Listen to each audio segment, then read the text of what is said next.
Assalamualaikum warahmatullahi wabarakatuh. Selamat siang dan salam sejahtera untuk kita semua.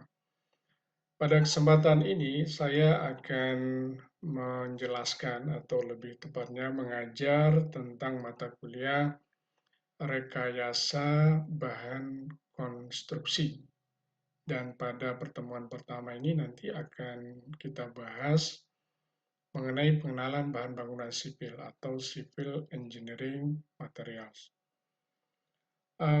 Karena ini baru pertama, jadi saya akan menjelaskan terlebih dahulu mengenai kontrak perkuliahannya. Adapun nama mata kuliah ini adalah rekayasa bahan konstruksi atau disingkat dengan RBK.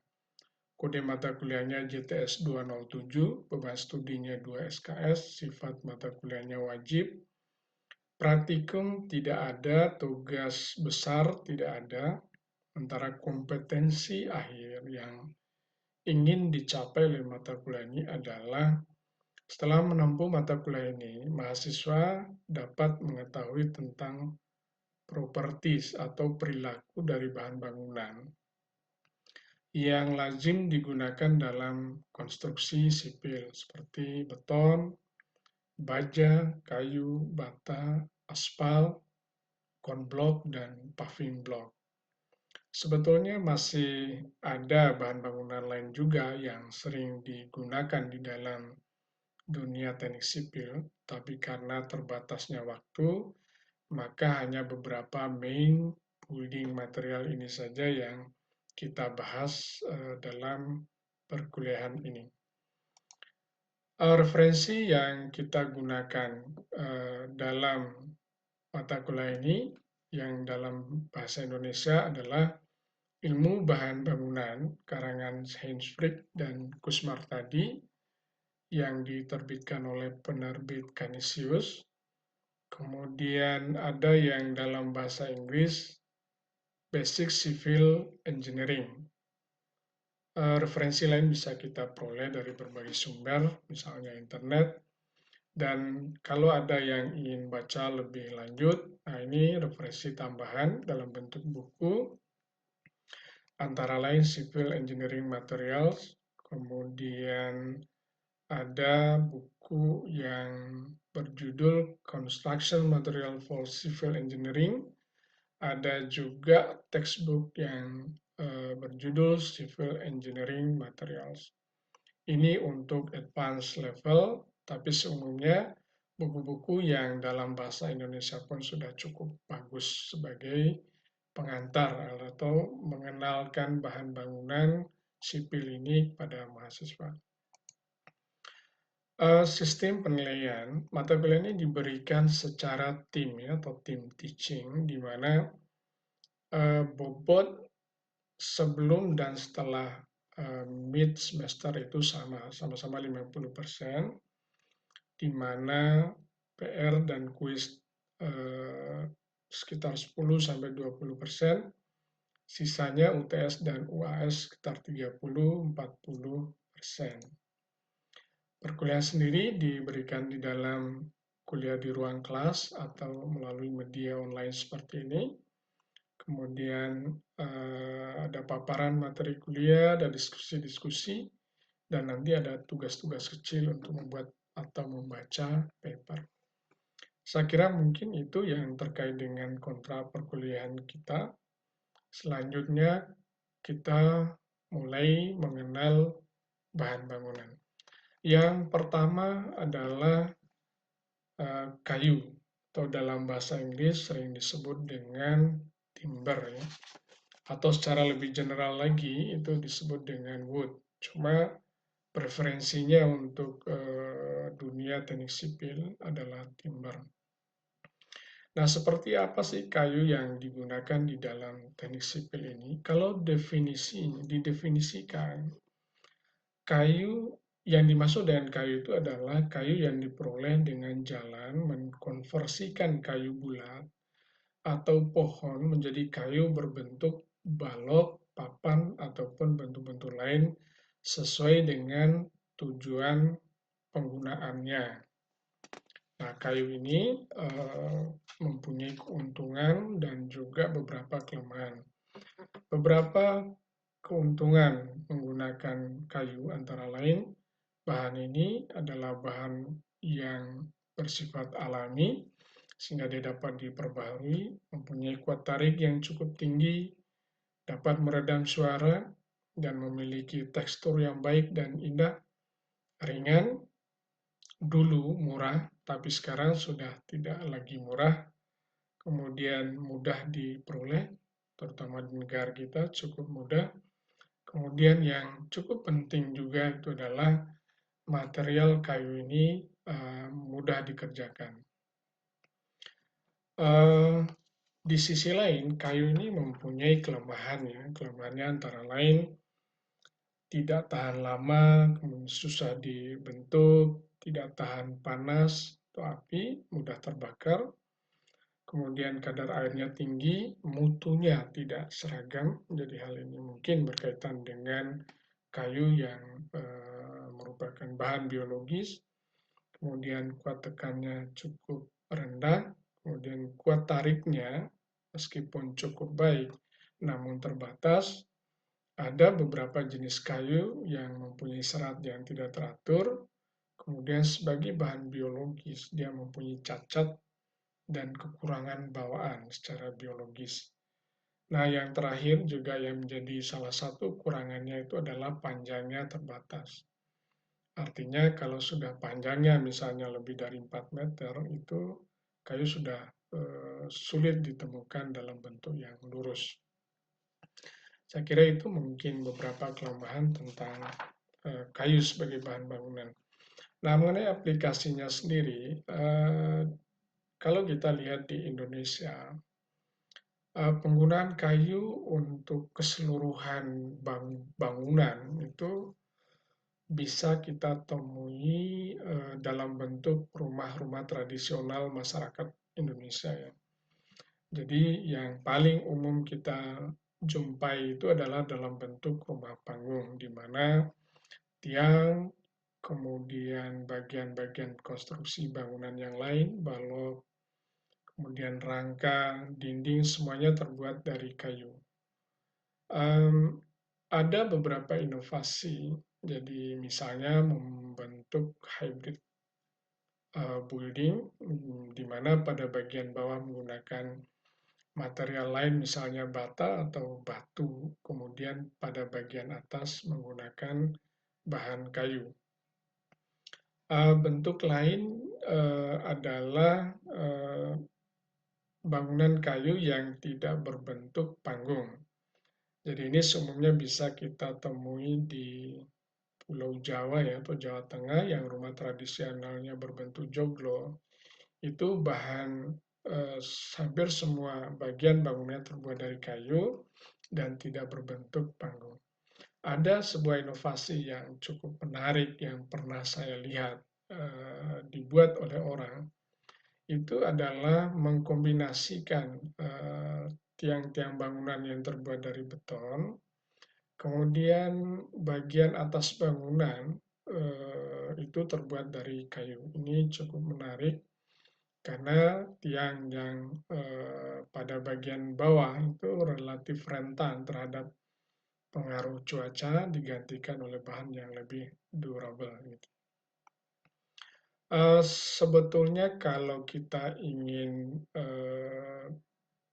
melihat tentang penggunaan kayu yang lebih maju, bisa kita lihat bagaimana orang-orang di Eropa atau Amerika menggunakan bahan ini tidak saja hanya untuk membuat rumah ya, rumah seperti di tempat kita, rumah panggung atau rumah tradisional, tapi mereka juga menggunakan material ini untuk bangunan-bangunan yang relatif besar ya, bisa gedung ya, jembatan bahkan seperti kita lihat pada slide berikut ini.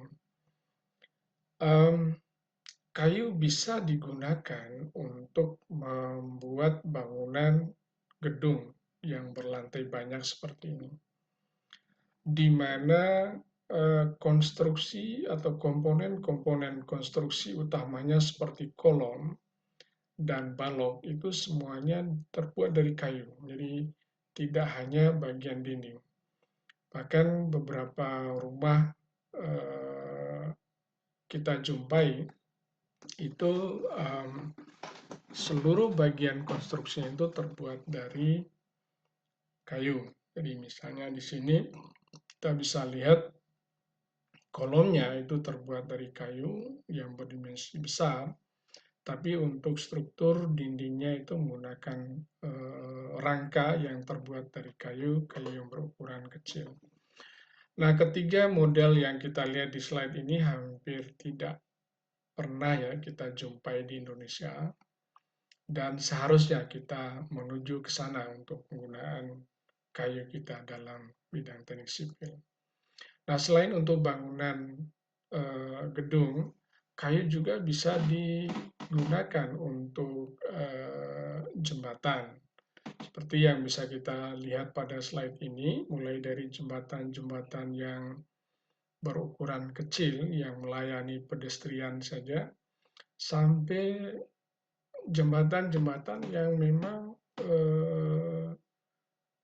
memikul beban yang cukup besar. Jadi bisa kita lihat di sini bagaimana kayu bisa digunakan untuk membuat jembatan seperti ini.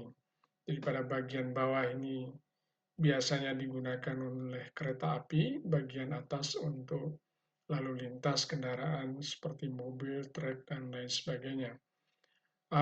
Ini sangat memungkinkan untuk dibuat dari bahan kayu, meskipun sampai hari ini ya kita di Indonesia belum pernah melihat aplikasi kayu itu untuk bangunan seperti ini, tapi ya mungkin ya sudah beberapa kali kita lihat diaplikasikan untuk jembatan kecil seperti ini. Selain untuk bangunan dan jembatan, kayu juga sebetulnya bisa digunakan untuk membuat bendungan ya.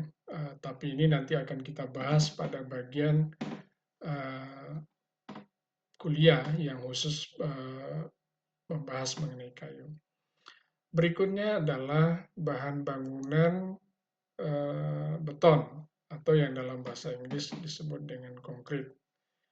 Beton ini kalau didefinisikan itu adalah bahan yang didapat dengan mencampurkan semen Portland atau semen hidrolik yang lain dengan agregat halus, agregat kasar, dan air, dengan atau tanpa bahan tambahan, sehingga nanti membentuk massa padat yang disebut dengan beton atau konkrit. Beton ini mempunyai keunggulan dan juga kelemahan. Beberapa kelebihan dari beton itu antara lain mudah dibentuk sesuai dengan kebutuhan konstruksi. Jadi nanti akan kita lihat pada slide berikutnya.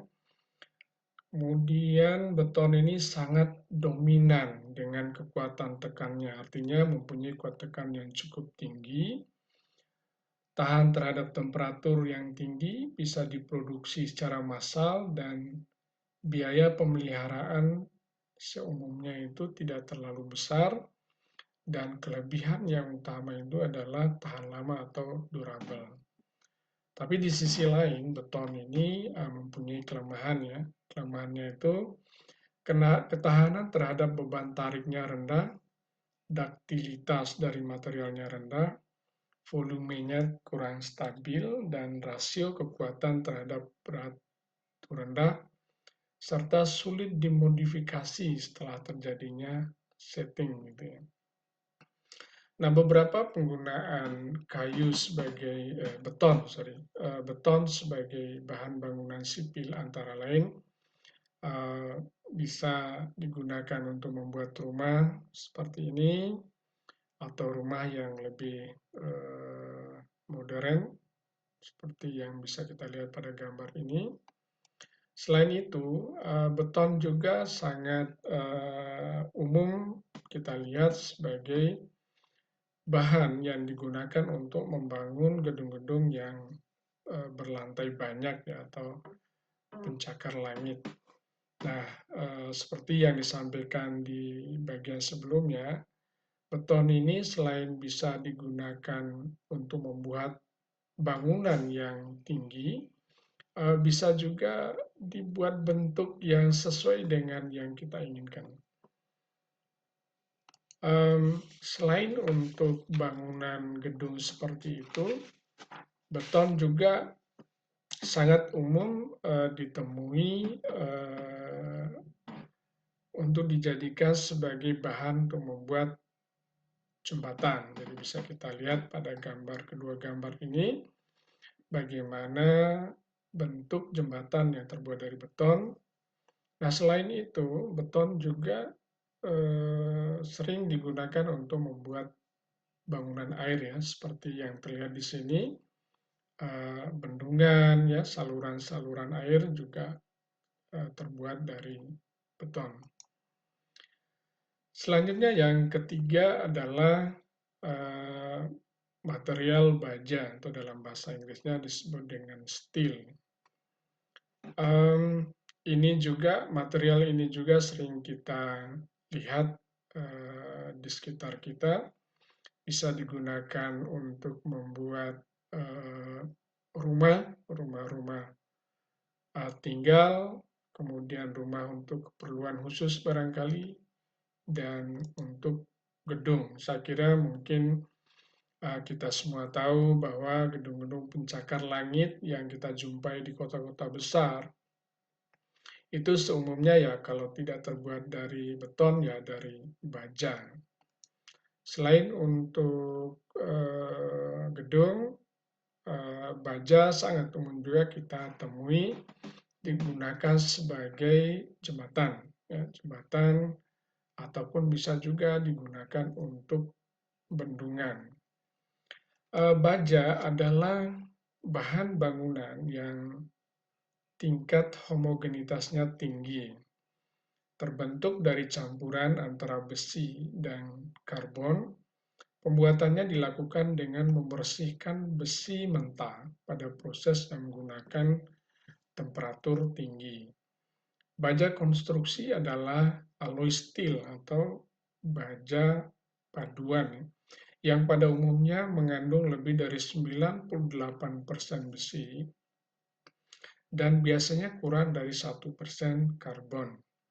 Baja selain mengandung kedua bahan tersebut, juga mengandung unsur-unsur kimiawi yang lain seperti silikon, magnesium, sulfur, fosfor, tembaga, krom, dan nikel ya, dalam berbagai komposisi. Itu tergantung dari sifat-sifat yang diinginkan. Nanti akan kita bahas lebih jauh di dalam materi yang khusus berkaitan dengan baja. Salah satu kelebihan utama dari baja ini adalah mempunyai sifat yang seragam, relatif homogen, seluruh bagian bahannya, dan mempunyai kekuatan tarik yang tinggi, kestabilan dimensi, kemudian kemudahan pembuatan, dan cepatnya pelaksanaan, karena umumnya dibuat secara fabrikasi, dibuat di pabrik, kemudian tinggal dibawa ke lokasi untuk kemudian dirakit. Kerugiannya adalah mudah mengalami korosi atau karat dan mengalami pengurangan kekuatan pada temperatur yang tinggi. Jadi itu yang menjadi sisi lemahnya. Berikutnya adalah bahan bangunan bata. Bata yang dimaksudkan di sini itu adalah bata yang terbuat dari tanah liat. Karena saat ini berkembang juga istilah bata ringan ya, jadi bata yang tidak dibakar. Jadi yang dibahas di sini adalah bata yang dibakar. Kalau di Indonesia, bata ini seumumnya digunakan untuk membuat rumah tinggal. Mungkin bisa kita lihat seperti yang ditampilkan pada gambar di slide ini. Ini adalah tipikal rumah bata di Indonesia, tapi biasanya ditutup dengan plester, kemudian dicat dengan sehingga tidak terlihat lagi unsur batanya. Ini tipikal rumah bata di penggunaan material bata di Indonesia. Bata ini sebetulnya bisa digunakan secara wholing untuk secara keseluruhan untuk membangun building atau gedung. Ya artinya tidak seperti yang di negara kita, di mana bata itu hanya menjadi material pengisi, ya dinding. Dinding itu hanya bersifat partisi atau pengisi, dia tidak terlalu memikul beban atau tidak memikul beban utama bangunan. Karena beban utama itu dipikul oleh konstruksi rangka yang terbuat dari beton. Tetapi yang dimaknai sebagai konstruksi bata atau brick construction itu adalah bata yang digunakan untuk membuat secara keseluruhan bangunan, termasuk komponen bangunannya yang memikul beban seperti kolom dan balok-baloknya. Nah ini tidak atau jaranglah kita temui di Indonesia, kecuali ada beberapa bangunan yang mungkin peninggalan zaman kolonial. Bata ini secara definisi itu kira-kira bisa kita katakan sebagai bahan bangunan yang terbuat dari tanah yang dicetak kemudian dibakar dengan suhu tinggi sehingga menjadi benar-benar kering, mengeras, dan berwarna kemerah-merahan. Tanah yang digunakan agak liat sehingga bisa menyatu saat proses pencetakan. Definisi lainnya itu adalah bahan bangunan yang dibuat dengan mencetak tanah lempung dan bahan tambah lain menjadi satu unit dengan ukuran tertentu yang kemudian dibakar sampai temperatur antara 900 sampai 1200 derajat Celcius tergantung jenis tanahnya. Nah, hasil pembakarannya itu akan membentuk sebuah bahan yang dinamakan dengan bata merah bakar atau batu bata yang tersusun dari silika atau SiO2 umumnya antara 55 sampai 65% berat dan alumina SiO2 yang kisarannya antara 55 sampai 65%. Kisarannya antara 10 sampai 25% serta material atau senyawa lain sebanyak 25%. Material ini sangat tahan terhadap panas sehingga dapat menjadi perlindungan tersendiri bagi bangunan dari bahaya api. Tidak semua tanah liat itu bisa digunakan untuk membuat bata merah, sehingga kadang-kadang di tempat pembuatannya tanah diambil dari tempat lain, kemudian dibuat menjadi bata di lokasi di mana masyarakat pengrajin bata. Kemudian tanah ini juga mengandung pasir atau dicampur dengan pasir. Bata merah umumnya memiliki ukuran panjang antara 17, 23, dan sampai 23 cm, lebar 7 sampai 11 cm dengan ketebalan 3 sampai 5 cm. Ukurannya yang kecil memberikan kemudahan dalam hal pengangkutan. Sangat baik dalam penggunaan bentukan bidang kecil, murah harganya, dan mudah didapatkan. Kira-kira itu beberapa alasan kenapa orang menggunakan bata ya. Selanjutnya, selain untuk membuat bangunan, bata ini juga bisa, ini slide ini menampilkan bangunan gedung pada zaman kolonial itu di Eropa, bentuknya yang khas itu seperti ini. Itu the whole building itu terbuat dari bahan bata. Selain untuk bangunan gedung, bata ini bisa juga digunakan untuk membuat jembatan. Dan sampai hari ini di Eropa itu beberapa jembatan yang dibuat pada zaman kolonialnya mereka itu masih berfungsi atau dijadikan sebagai tempat wisata. Artinya dari bata ini bisa dibuat juga menjadi konstruksi yang cukup masif. Bisa kita lihat pada slide ini bagaimana bata dijadikan sebagai jembatan atau dipakai untuk membuat jembatan yang sampai saat ini masih bisa digunakan sebagai jalur monorail ya, atau ini mungkin ini sudah dijadikan sebagai museum yang hanya bisa dilihat oleh wisatawan atau untuk keperluan studi. Berikutnya material lain yang juga sering digunakan di dalam dunia teknik sipil adalah paving block. Saya kira mahasiswa sudah sangat mengenal ini di lahan kampus kita pun itu menggunakan paving block.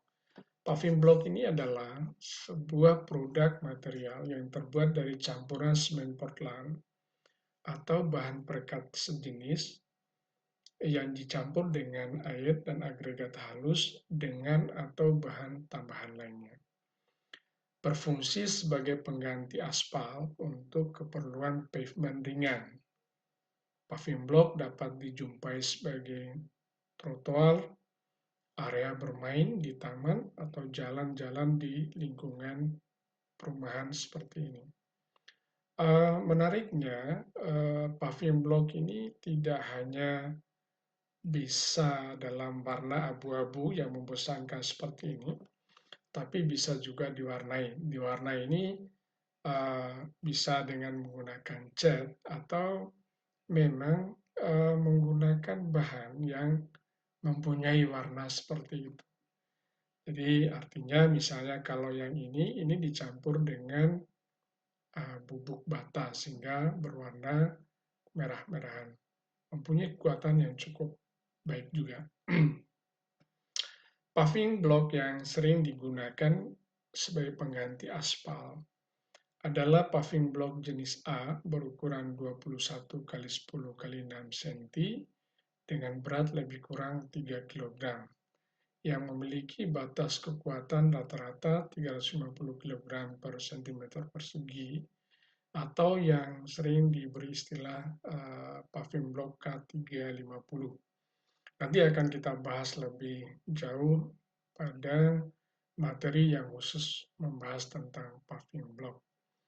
Yang terakhir yang ingin saya sampaikan pada materi kuliah hari ini adalah aspal. Saya kira di antara kita tidak ada yang tidak mengenal aspal karena bahan ini adalah bahan utama sampai hari ini yang dipergunakan untuk membuat jalan raya. Jalan baik itu jalan lingkungan, ya, jalan-jalan highway, kemudian jalan tol atau landasan pesawat itu hampir dominan ya, semuanya menggunakan bahan aspal. Kalau didefinisikan, aspal itu adalah suatu bahan yang bentuknya padat atau setengah padat, berwarna hitam sampai coklat gelap, bersifat perekat atau cementitious, yang akan melembek dan meleleh bila dipanasi.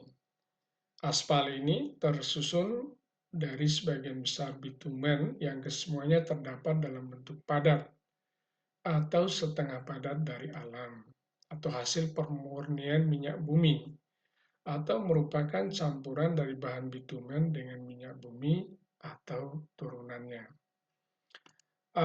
Selain untuk dipergunakan untuk jalan raya seperti yang ditunjukkan pada slide ini,